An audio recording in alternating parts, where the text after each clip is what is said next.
Abra sua Bíblia, por gentileza, no segundo capítulo da primeira carta de Paulo aos Coríntios.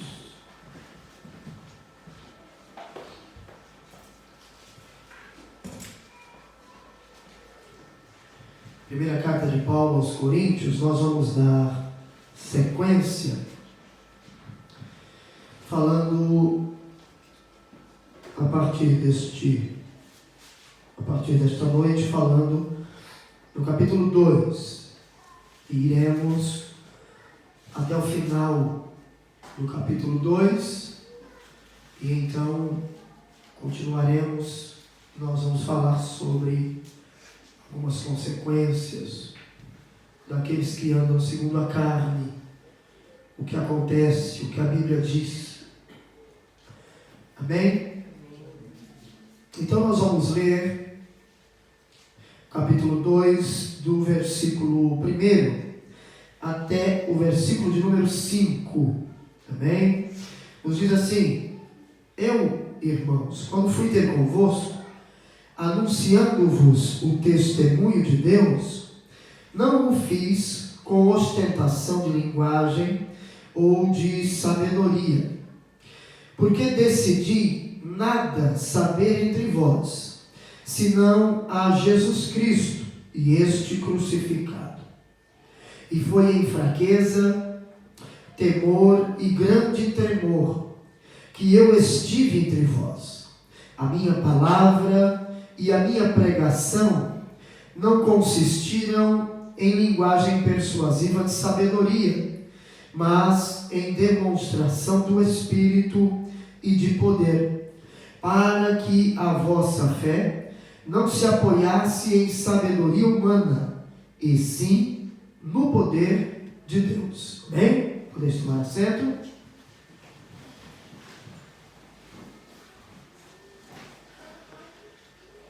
Neste tempo, a integridade do Evangelho estava sendo atacada em Corinto. Eles estavam misturando o Evangelho com a filosofia. Então, os coríntios estavam à procura de um Evangelho híbrido. Eles queriam um Evangelho misturado com a sabedoria humana. Eles estavam querendo o Evangelho e mais alguma coisa. Eles não estavam satisfeitos somente com a mensagem do Evangelho. E quando nós observamos essa tendência do povo em Corinto, nós vemos que essa história, ela se repete hoje. Porque hoje, infelizmente, algumas igrejas, alguns crentes, têm achado a mensagem do Evangelho insuficiente. E então eles estão à procura de algo mais. Eles querem alguma coisa a mais. Se num culto tiver a exposição da palavra, fiel, fidedigna, aquela palavra verdadeira, pura, que você sente a presença de Deus, a unção de Deus, mas se não tiver algumas coisas que nós idealizamos na nossa mente como coisas que precisam acontecer num culto, então a mensagem não é boa, o pregador não é bom, alguma coisa está errada. É o Evangelho e mais alguma coisa. A tendência de rejeitar a simplicidade e a pureza do Evangelho. E eles estavam querendo isso. E o interessante é que essa busca dos coríntios em ter o Evangelho, mas um Evangelho misturado com experiências que eram contrárias à doutrina ortodoxa, e nos nossos dias a mesma coisa, desemboca aonde? Desembocou aonde? Desembocou em tendências neopentecostais que nós estamos vendo nos dias de hoje. E aí, muitos, na intenção de terem uma experiência a mais com Deus, então rejeitam a mensagem do Evangelho e saem correndo atrás de outras coisas. Aí a gente vê hoje muita coisa acontecer. Eu vi certa feita, passando ali no Facebook, um cidadão que foi orar e apresentar uma criança a Deus, um bebezinho no colo, e ele começou a pular e a rodar com a criança no colo, como se aquilo fosse uma manifestação de Deus. E as pessoas que assistiam aquele espetáculo davam glórias a Deus. Hoje em dia, também aquelas dancinhas que tem, né? De ficar, tá ali dançando, aí toca no outro, o outro continua dançando, e aí toca no outro, o outro continua dançando, e essas coisas estão dentro de algumas igrejas.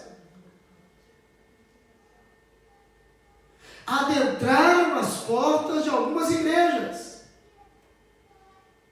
E pasmem vocês, fazem isso imitando manifestações de Deus, quando a pessoa está cheia do Espírito Santo, que deixa extravasar e pula e fazem isso, estão fazendo isso, brincando, zombando, escarnecendo,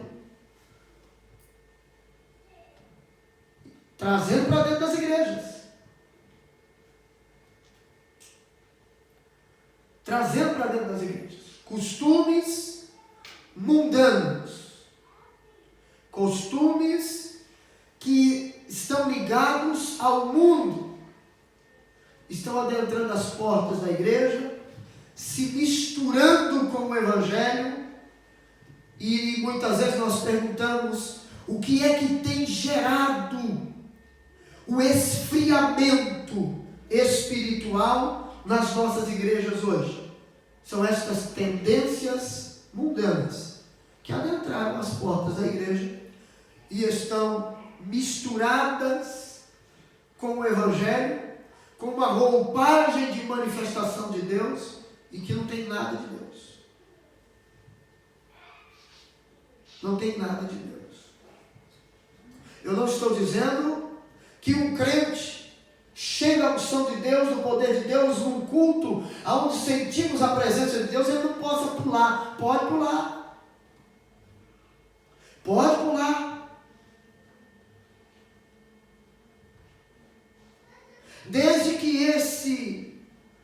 essa unção que ele esteja sentindo, ela seja originada das Escrituras. Porque não existe outra fonte de avivamento para a igreja que não seja a Bíblia, que não seja o Espírito Santo de Deus, que não seja através da exposição genuína da palavra de Deus. Então os coríntios estavam buscando coisas subjetivas, coisas passageiras, misturando com o Evangelho. Finalmente, os coríntios também estavam misturando o evangelho com o pragmatismo. E hoje nós estamos vendo o pragmatismo dentro de muitas das nossas igrejas. Sabe, irmãos, aquele misticismo, aquela fé mística, e muitas igrejas, muitos lugares, o evangelho está sendo transformado, virou produto de lucro. Aonde muitos charlatões da fé estão brincando com a fé do povo. Estão aí, aparecendo por aí, vendendo tijolo para construir a casa. Cimento ungido. Compre o cimento aqui para construir a sua casa. Sem contar algumas coisas que já são até antigas, né? A vassoura ungida, a caneta ungida. E eles não vendem essas canetas ali no Brasil por menos de R$100. É R$100 uma caneta ungida. Para você assinar o documento da sua vitória. Isso são coisas escandalosas. Mas existem aquelas que passam em nosso meio desapercebida. Por exemplo, quando alguém está enfermo, nós oramos e a Bíblia diz que se alguém entre vós enfermo, chama os presbíteros da igreja, unja com óleo, e o que cura? A unção com óleo? Não, a Bíblia diz que é o quê? A oração da fé salvará o doente. Aí tem gente que pega o óleo e já começa na expressão errada. Já começa dizendo que o óleo é ungido. Não, o óleo não é ungido. O óleo é para unção. Óleo ungido não existe. É óleo para unção. Mas aí sai ungindo as paredes de casa, sai ungindo o travesseiro do marido, sai ungindo um monte de coisa dentro de casa. E quando nós vamos para a Bíblia, a gente vê que isso faz parte de um misticismo. Porque o óleo para a unção não era usado nessas ocasiões. No Antigo Testamento, ele foi usado para consagrar os objetos, os utensílios do tabernáculo, do templo. É uma outra história. No Novo Testamento, a utilização do óleo é para ungir quem está enfermo. Não é para tomar banho de óleo. Não é para despejar o óleo em qualquer lugar. Então hoje muitos se apegaram e ainda, não sei se ainda tem, mas durante muito tempo tinha um monte de gente por aí que mais um pouco estava abrindo uma floricultura para vender rosa ungida.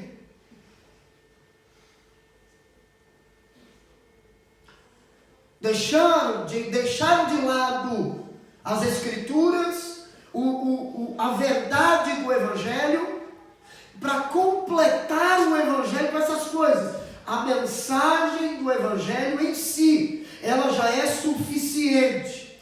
A igreja não precisa de outros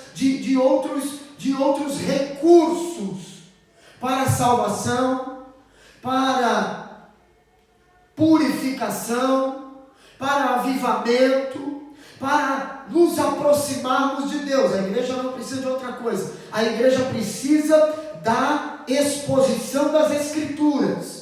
A igreja precisa da pregação do evangelho. É só pregar a Bíblia, acabou. Mais nada.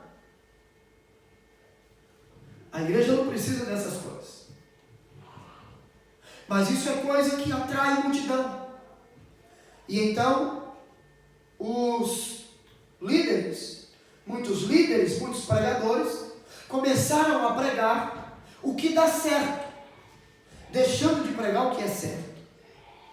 Porque o que dá certo atrai pessoas, atrai multidões. Mas Jesus, ele nunca usou desses artifícios, e aonde ele estava havia uma multidão de pessoas. Em todo lugar que nós chegarmos existem aqueles sedentos pelo verdadeiro evangelho, e nós temos que ser fiéis à mensagem das Escrituras. Mas Paulo, para corrigir esse problema, Paulo, ele nos apresenta, nos expõe, neste capítulo 2, ele expõe fundamentos básicos da mensagem do Evangelho. E ele levanta 3 colunas que sustentam a verdadeira mensagem do Evangelho. Ele fala do Evangelho, que o Evangelho centraliza-se na morte de Cristo. Ele fala que o Evangelho, ele é parte, faz parte do plano de Deus, do plano eterno de Deus. E ele diz que o Evangelho, ele é revelado pelo Espírito Santo por intermédio da palavra de Deus. O Evangelho, ele envolve as 3 pessoas da Trindade Divina. Do versículo 1 a 5, que nós vamos pensar um pouco hoje, refletir um pouco hoje, Paulo fala sobre a obra de Cristo na cruz. Do versículo 6 até o versículo 9, Paulo fala do eterno plano de Deus Pai. E do versículo 10 ao versículo 16, ele fala da ação do Espírito Santo. Amém? Então vamos para a primeira dessas 3 colunas que Paulo levanta para sustentar a verdadeira mensagem do Evangelho. Versículo 1 ao versículo 5 que lemos, o Evangelho está centralizado na morte de Cristo na cruz.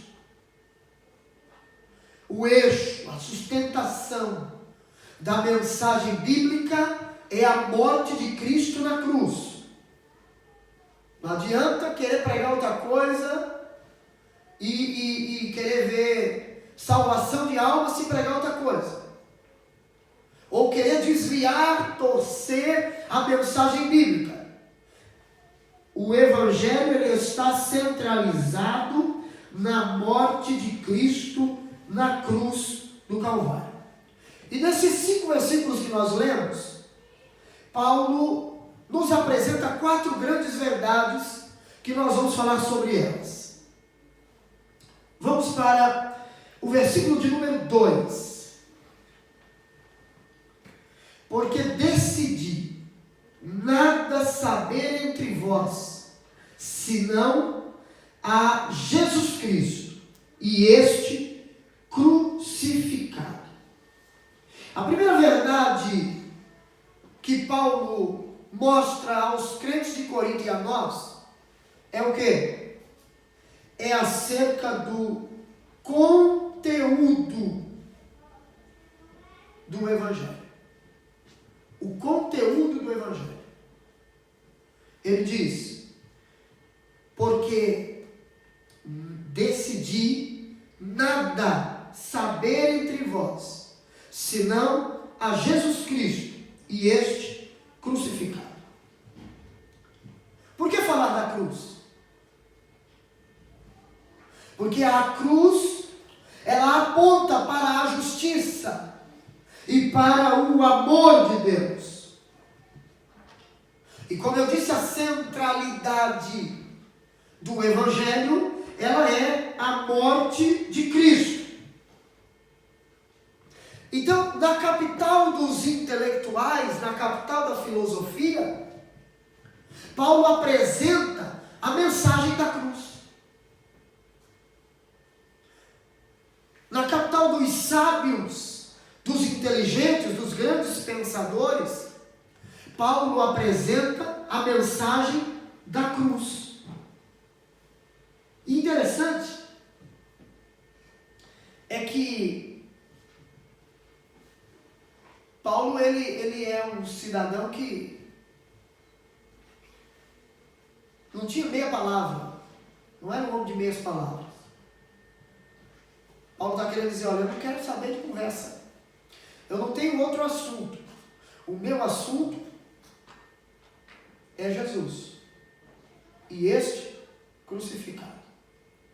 A minha mensagem, ela é Jesus Cristo, e este crucificado. Certa feita eu falei, numa reunião de obreiros, que Paulo, ele era um pregador de uma mensagem só. Nós vemos Paulo escrever diversas cartas. E Paulo falar de diversos assuntos. Mas quando você vai estudar com afinco, com dedicação, os assuntos, os temas abordados por Paulo, todos eles terminavam em Cristo. Então Paulo era um pregador de uma mensagem só. A mensagem de Paulo tinha um tema só. Ele podia pregar em qualquer lugar. Seja que fosse em Éfeso, fosse em Corinto, fosse em Filipe, fosse em Tessalônica, fosse na Galácia, em qualquer lugar. A mensagem de Paulo tinha um tema só: Jesus Cristo e este crucificado. Por quê? Porque, irmãos, a cruz, nós precisamos entender, ela não é um apêndice, ela é o eixo, ela é a essência, ela é o centro da mensagem cristã, do Evangelho. Não tem outro assunto a pregarmos. Se nós formos pregar Gênesis 1, nós vamos ver o plano eterno de Deus. Se nós formos falar sobre a queda de Adão e Eva, lá em Gênesis, nós vamos terminar em um cordeiro que foi morto. Porque eles são vestidos com pele de cordeiro, com pele de animal. E para tirar a pele do animal, o animal teve que morrer. Nós vamos terminar aonde? Na cruz. Nós vamos terminar a nossa mensagem, concluir a nossa mensagem, apresentando o que àqueles que nos ouvem? A cruz. A mensagem da cruz.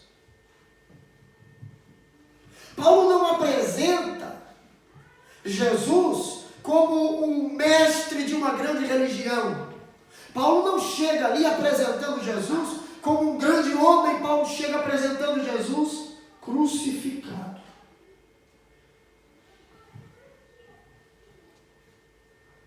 Todas as vezes que a igreja perde a centralidade da mensagem, a centralidade da morte de Cristo, ela perde a essência do próprio Evangelho. Paulo, diante de homens sábios, ele apresenta a mensagem da cruz. Aquilo que era para os judeus e para os gregos motivos deles terem vergonha, Paulo diz que para ele era motivo de glória, era motivo de alegria. Ele se alegrava. Hoje, infelizmente, muitos pregadores e em muitos lugares estão apresentando mensagens antropocêntricas, o homem como o centro. Mas Paulo nos apresenta que o grande objetivo, que o grande cerne da fé cristã é a mensagem cristocêntrica do Evangelho. Amém? Segunda grande verdade que Paulo apresenta. Eu quero concluir isso aqui.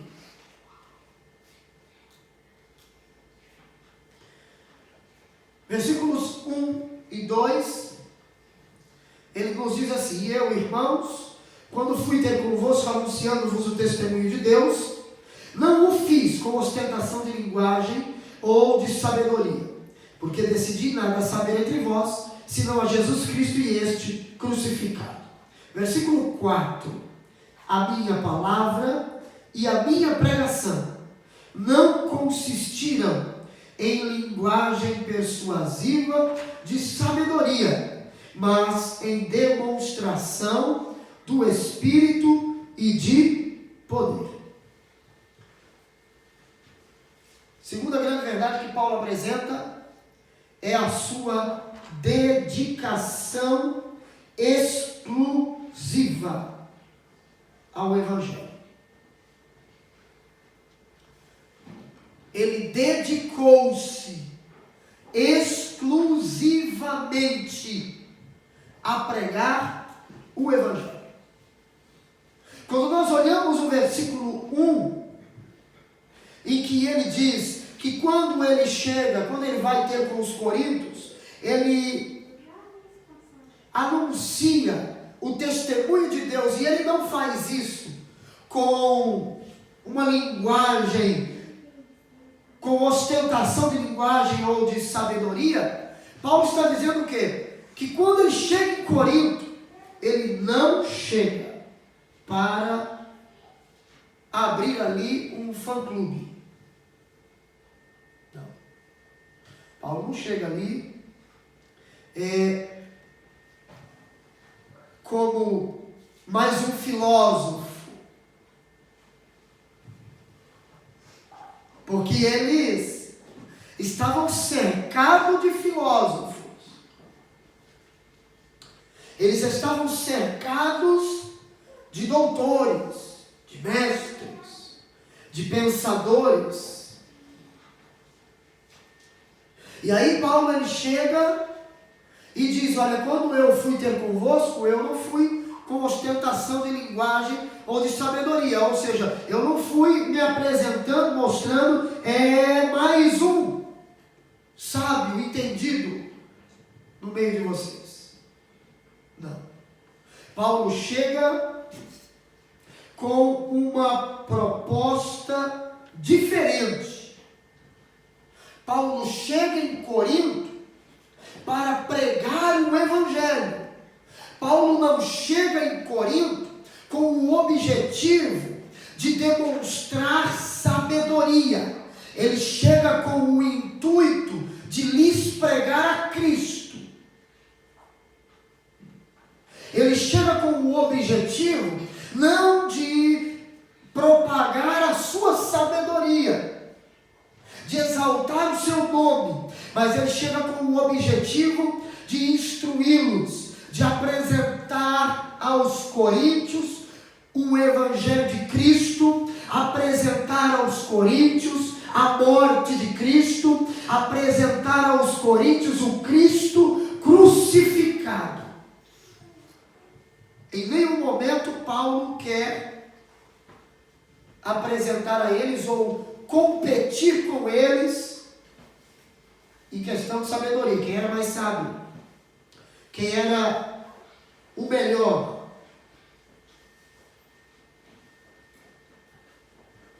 Como lemos no versículo 2, para isso ele vem com uma decisão tomada. Não quero saber nada entre vocês. Desse negócio que vocês estão vivendo, dessa sabedoria que vocês correm atrás, eu não quero saber disso. Eu decidi, tomei a decisão e não volto atrás. Eu não quero tratar de outra matéria a não ser Jesus Cristo e este crucificado. E por que Paulo ama tanto o Evangelho? Porque Paulo não seguiu a tendência dos outros, ou a tendência do que os coríntios queriam, o Evangelho e mais alguma coisa. Porque Paulo entende, assim como hoje nós entendemos, assim como nós sabemos, e por isso não buscamos nada para completar o Evangelho, nós sabemos que Cristo é tudo em todos.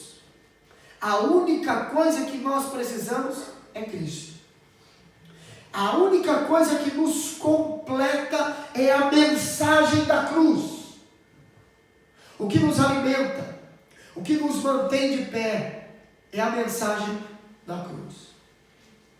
Paulo está dizendo a eles, com esta expressão, de que nada ocupava o lugar da cruz de Cristo em sua exposição bíblica. Paulo está dizendo filosofia, política, dinheiro, nada disso. Nada ocupa o lugar da cruz de Cristo na mensagem que eu quero lhes apresentar. E nós vemos muitos lugares hoje que o tempo para cantar é uma hora. O tempo, a ênfase maior do culto é na hora do ofertório. E na hora que o pregador vai pregar, ele tem 15 minutos, ele tem 20 minutos. E aí eu pergunto, qual é a prioridade desta igreja? O que esses crentes estão priorizando? Porque se eu chego num culto em que eu tenho 1 hora de louvor, 40 minutos de uma ministração para oferta e 20 minutos para a ministração da palavra, a prioridade não é a exposição da Bíblia. A prioridade desse culto não foi trazer edificação à igreja, foi qualquer outra coisa, menos edificar o povo. É isso que Paulo está dizendo. É isso que Paulo está falando. Que a sua vida e que o seu ministério era dedicado exclusivamente para a exposição das Escrituras, a mensagem da cruz. Paulo não queria saber de outro assunto. Paulo não queria saber de filosofia. Paulo não queria saber de nenhum outro assunto a não ser a mensagem da cruz. O que nós precisamos hoje, o que nós precisamos hoje, é seguir o exemplo de Paulo. Porque Paulo seguia o exemplo de Cristo. Em todo o seu ministério, Jesus ensinou o reino de Deus.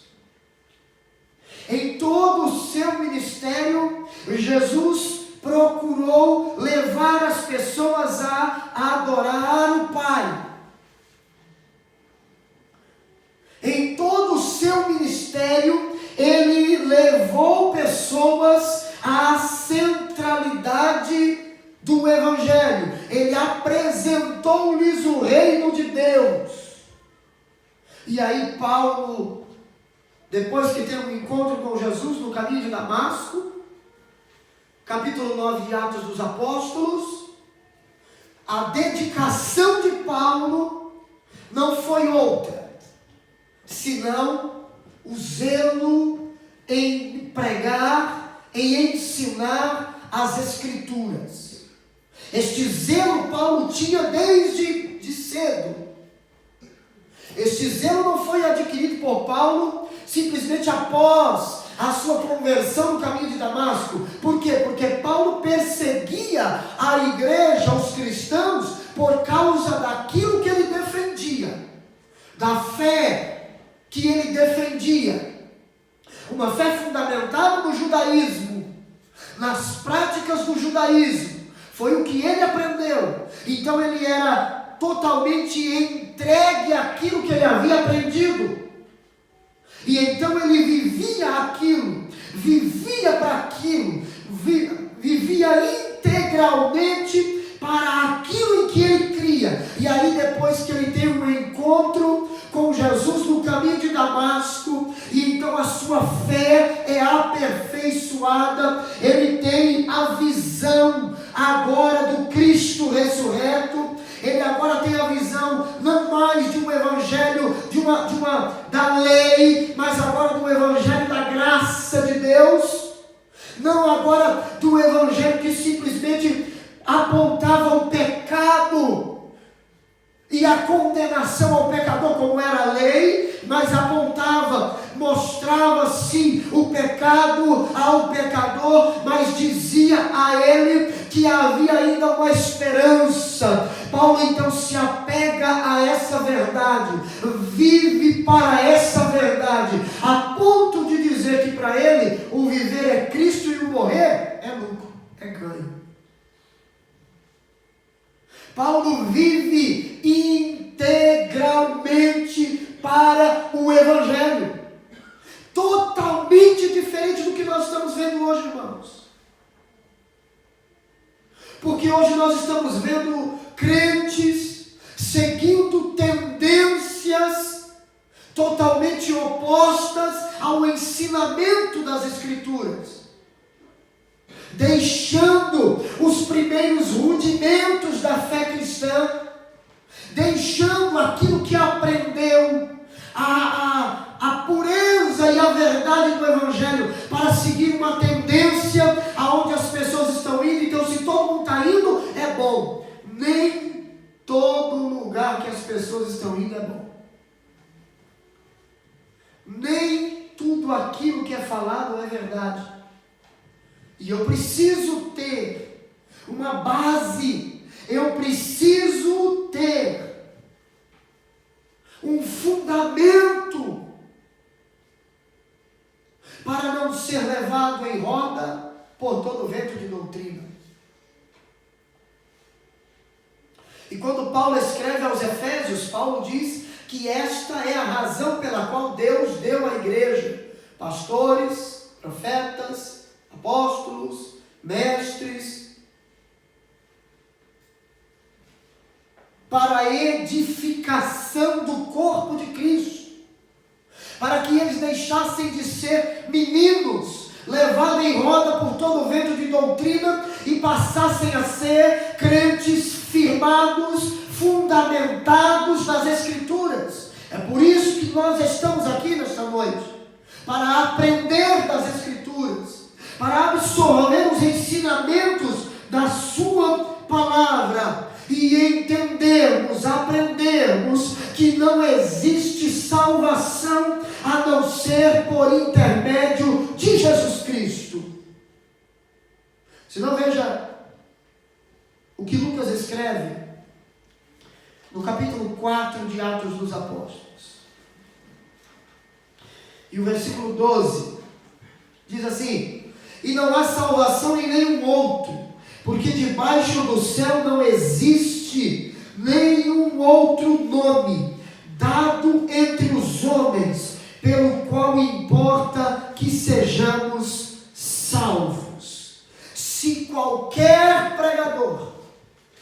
qualquer líder apresentar a nós uma mensagem que nos leve a outro caminho a não ser Cristo, ela deve ser rejeitada. Ela deve ser rejeitada. É o que Paulo diz. Se nós, ou até mesmo um anjo de luz, aparecer e lhes anunciar um evangelho diferente desse que nós temos pregado, seja anátema. Seja amaldiçoado. Você não deve receber. Você não deve aceitar como verdade bíblica. A questão é que a igreja hoje está aceitando tudo como verdade bíblica. Tudo. E às vezes existem pensamentos que estão passando longe das Escrituras. Mas às vezes porque é falado por alguém de renome da mídia evangélica, nós cremos como verdade bíblica. E às vezes não tem fundamentação nas Escrituras. E nós precisamos tomar cuidado com isso. Amém? Terceira verdade que Paulo nos apresenta, ainda dentro desses versículos que lemos, é acerca de sua maneira de pregar. Veja que ele diz no versículo 1 do capítulo 2: quando fui ter convosco anunciando-vos o testemunho de Deus, não o fiz com ostentação de linguagem ou de sabedoria. O que Paulo está dizendo? Paulo está dizendo que quando ele chega ali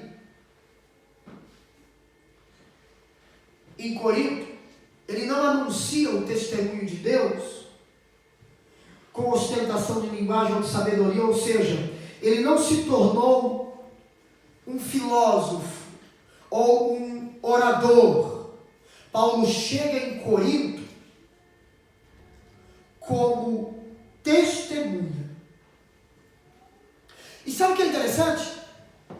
O interessante aqui é que Paulo diz que existem duas maneiras de pregar.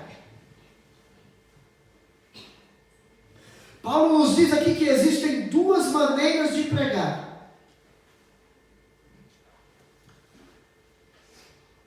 Uma que traz um aspecto negativo e outra que traz um aspecto positivo. Veja o aspecto negativo. A minha palavra e a minha pregação não consistiram em linguagem persuasiva de sabedoria. Ou a minha palavra, o meu testemunho, não o fiz com ostentação de linguagem ou de sabedoria. E esse é o aspecto, ele menciona aqui o aspecto negativo. Primeiro. Por quê?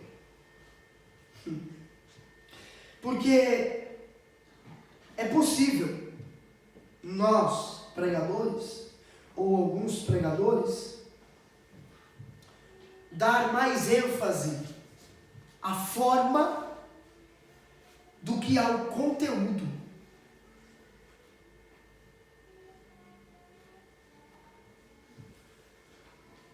Vou explicar para você. Paulo diz isso numa cidade aonde o que predominava era a sabedoria.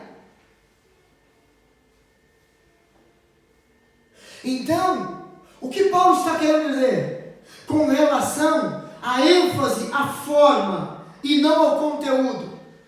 Porque para eles o que importava era se o discurso estava recheado de sabedoria, de conhecimento. A maneira, a forma de pregar tem que ser com conhecimento, não pode ser aquela forma de pregar que eu não gosto muito. E Paulo importa para nós não é a forma, mas o conteúdo da mensagem. Porque tem muita gente que fala bonito, que tem uma boa oratória, que usa palavras e termos muito difíceis de compreender, mas que suas mensagens são vazias de conteúdo.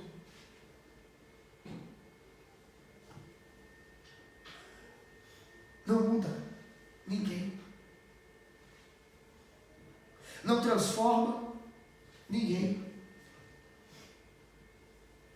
Paulo está dizendo que quando nós passamos a dar mais importância à forma do que ao conteúdo, caímos no erro dos filósofos daquele tempo que ficavam nas praças disputando conhecimento.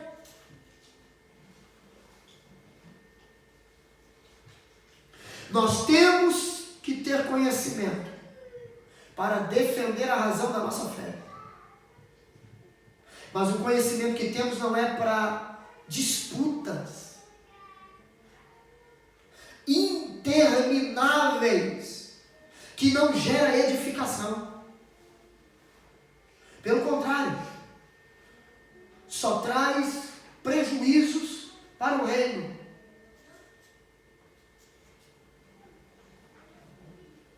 Só traz prejuízos para o reino. Causa divisão. Mas a segunda maneira é a maneira positiva. E Paulo diz: e foi em fraqueza, temor e grande tremor que eu estive entre vós. Paulo não está falando aqui de uma fraqueza, de debilidade física. O que ele está falando é que o Evangelho é algo tão sublime, é algo tão maravilhoso, que quando ele foi a Corinto, ele foi na total dependência de Deus. Ele está dizendo: olha, a mensagem do Evangelho é algo tão precioso, que quando eu cheguei aí para falar, eu falei totalmente, eu cheguei e fui totalmente na dependência de Deus. Embora Paulo fosse um apóstolo, fosse alguém que poderia chegar ostentando em Corinto, não, ele chega de forma humilde. Ele chega com simplicidade. Um certo pregador, uma vez ele foi convidado para um evento, para pregar em um evento, e ele subiu no púlpito, na hora de pregar, chamaram, e ele subiu para o púlpito, todo soberbo, todo inchado, pegou o microfone, saudou a igreja e foi só.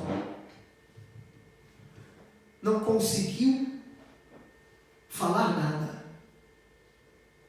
Desceu do púlpito envergonhado, de cabeça baixa.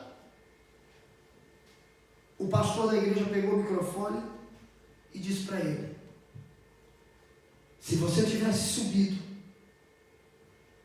da maneira que você desceu, você estaria descendo da maneira que você subiu.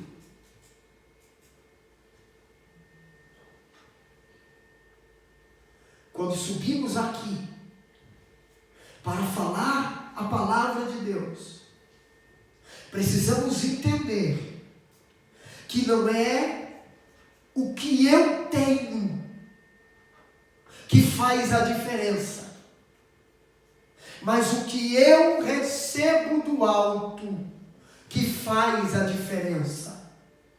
Não é o meu conhecimento humano, teológico. Eu posso ter conhecimento das línguas originais, mas se eu não entender que eu preciso ministrar a palavra, sabendo de que estou incumbido de uma grande tarefa, mas de que a estrela não sou eu, não é o pregador. Eu preciso entender isso. E se eu não compreender essa verdade, eu sou envergonhado.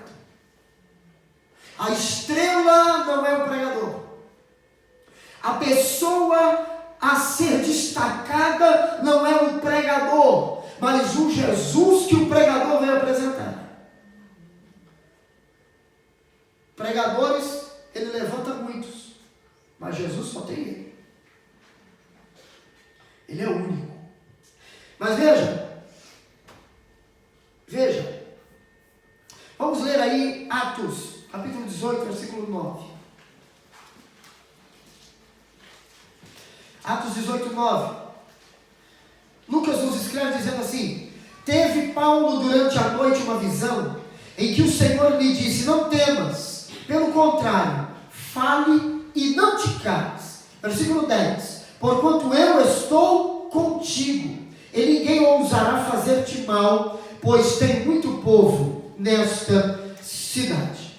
Queridos, a força de Paulo para ministrar em Corinto vem desta declaração que Lucas escreve. Isso mostra a total dependência de Paulo. Deus dizendo a ele: Paulo, não temas, eu sou contigo, ninguém vai te fazer mal. Em outras palavras, Deus estava dizendo: eu vou cuidar de você nesta cidade. Mas tem uma coisa: fale, não te cales. Eu sou contigo, eu cuido de você.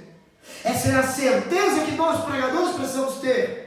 Que todo aquele que está imbuído desta grande tarefa, incumbido desta grande responsabilidade de anunciar o Evangelho, precisa ter, é de que Deus cuida de nós, de que Deus nos capacita, de que Deus nos ajuda e nos dá graça.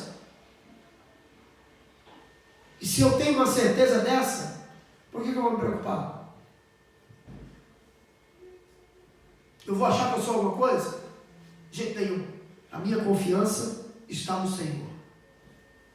Veja bem, Paulo é enfático no versículo 4. Ele diz: a minha palavra e a minha pregação não consistiram em linguagem persuasiva ou ostentação de linguagem e de sabedoria, mas em demonstração do Espírito e de poder. O que é essa demonstração do Espírito que Paulo diz? A palavra demonstração, na sua língua original, traz-nos a ideia de uma prova legal apresentada diante de uma corte. Aí a pergunta que surge é: qual era a prova legal que Paulo trazia? Qual era a prova legal que Paulo apresentava? Vidas transformadas pela pregação poderosa do Evangelho. Irmãos, não é o nosso conhecimento teológico que vai transformar vidas, mas é o poder de Deus. Paulo não está fazendo apologia à ignorância. Não. Paulo não está dizendo que nós não podemos ser bons oradores. Não. Mas Paulo está dizendo que tudo isso, sem a unção do Espírito Santo, não serve para nada. Não muda vidas. Não transforma vidas. O que transforma vidas é o poder de Deus na nossa pregação. Amém?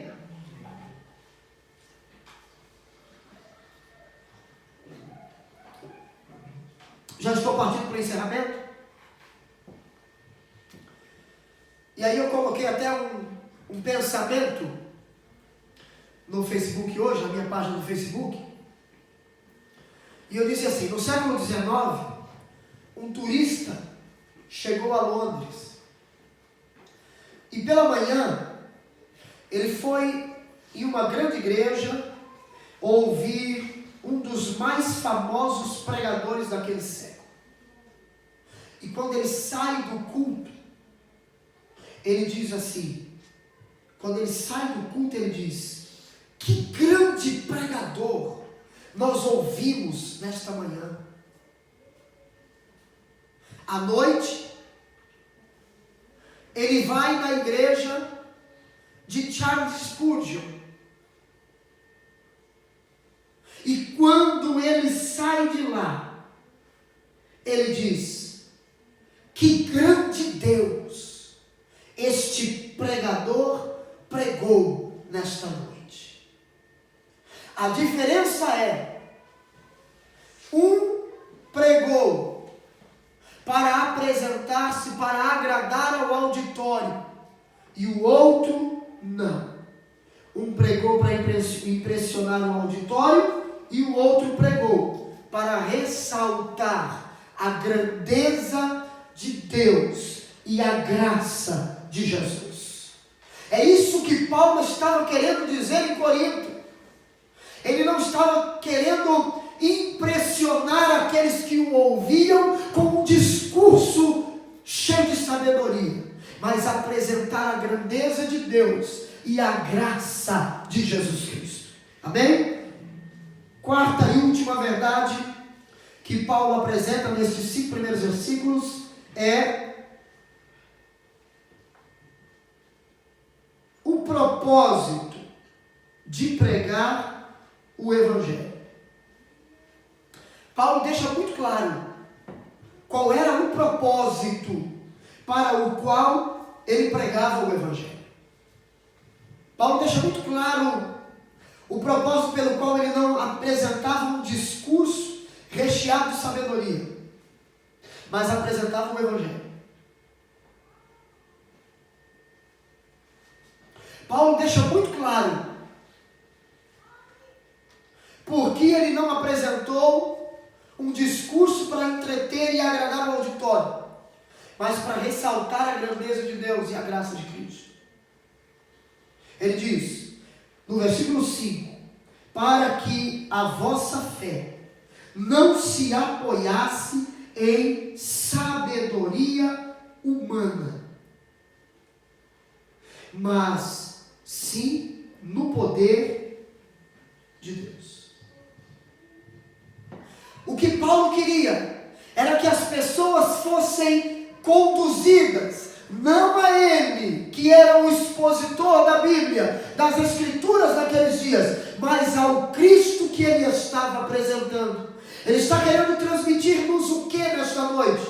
Que todas as vezes que nós tivermos a oportunidade para pregar, nós temos sim que nos dedicar, que estudar, que aprender a Bíblia, que nos dedicarmos à oração, termos comunhão com Deus, mas temos que ter como prioridade na nossa pregação, na exposição das Escrituras, na oportunidade que tivermos, temos que ter como prioridade apresentar Jesus, conduzir as vidas que nos ouvem a Cristo, a verdade do Evangelho, e não atrair pessoas a nós, porque nós não temos nada para ninguém. Nós somos eternos dependentes de Deus, mas Ele tem o que o mundo precisa. Ele tem o que você precisa. Ele tem o que eu preciso. Então não existe razão para apresentarmos outro caminho às pessoas que não seja Cristo, que não seja a mensagem da cruz. Lembra qual era o problema de Corinto? Eles diziam,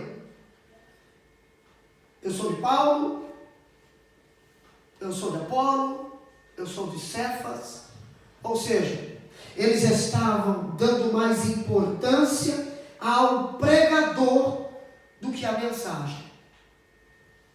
Aí Paulo escreve na sua segunda carta, no capítulo 4, na sua segunda carta aos Coríntios, vamos acompanhar ali, capítulo 4 e o versículo 7, aí Paulo escreve: temos, porém, este tesouro em vasos de barro, para que a excelência do poder seja de Deus e não de nós.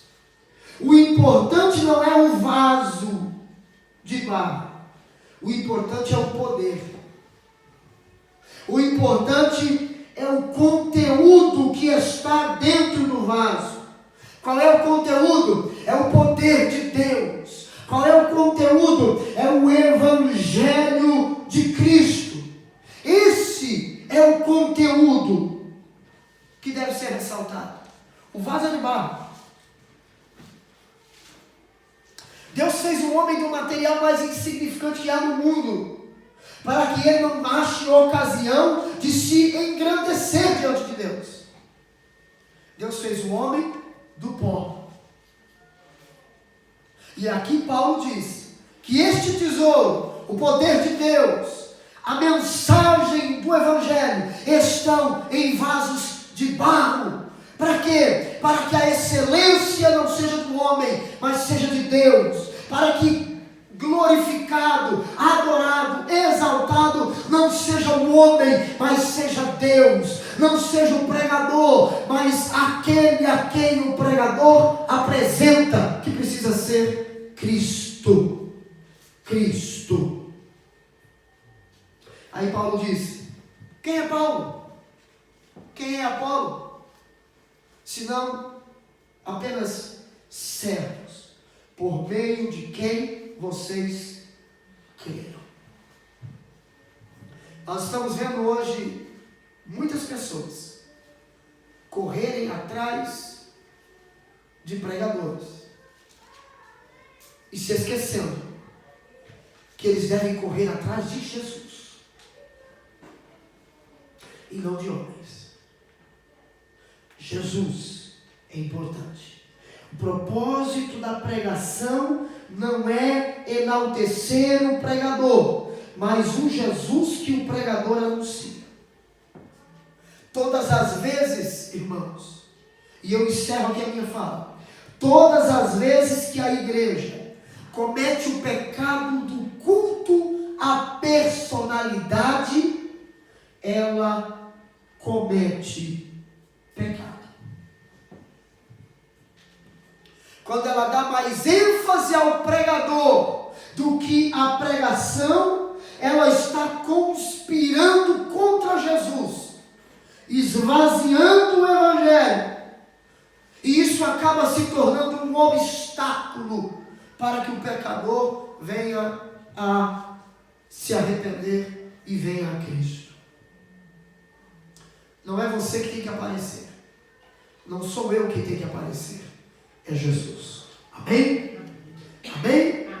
Então vamos nos colocar de pé.